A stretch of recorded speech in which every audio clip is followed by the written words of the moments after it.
Have you ever booked expensive flights online that looked cheap at first but had hidden fees in the end?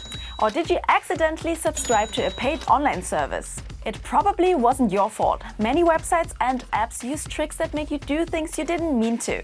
These shady practices are called dark patterns, and they're everywhere online. For example, Google, Meta, and Amazon have been criticized for using them.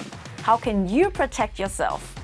Some practices have been deemed illegal, so-called basket sneaking, for example. Here, websites secretly put goods in online shopping baskets. This way, users might buy a product they didn't order.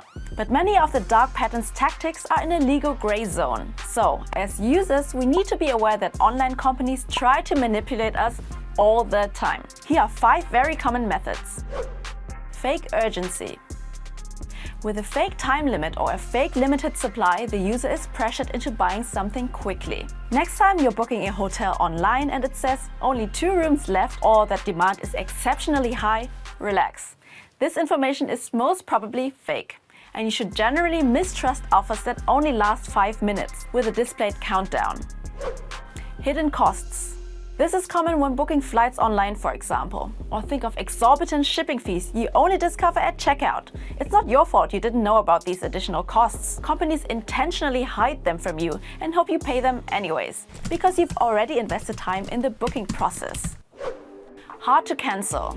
Have you ever tried deleting your Instagram account? Well, you can't do it on the app, only on a browser. Instagram doesn't want you to leave. Your user data is too valuable, so they make it as hard as possible. Services that are only available via paid subscription use this tactic as well. Comparison prevention.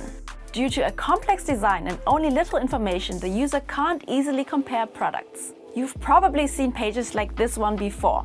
They pretend to let you compare offers, when in fact they make it nearly impossible.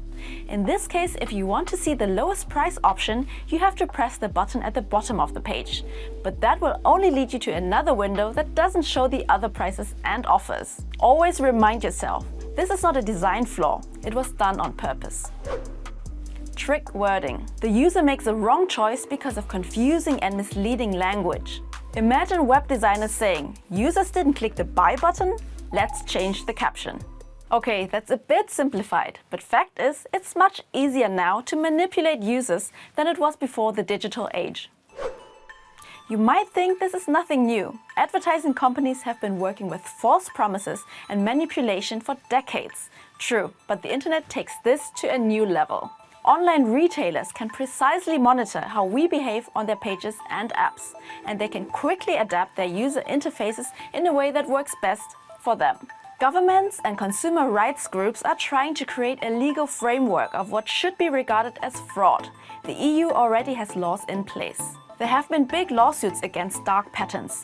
Epic Games, for example, paid $245 million this year to settle charges that they were using deceptive patterns in Fortnite's payment system. But there's a lot more to be done on an international level to protect users. What dark pattern is the most annoying one for you? And which practices should be forbidden? Let us know in the comments.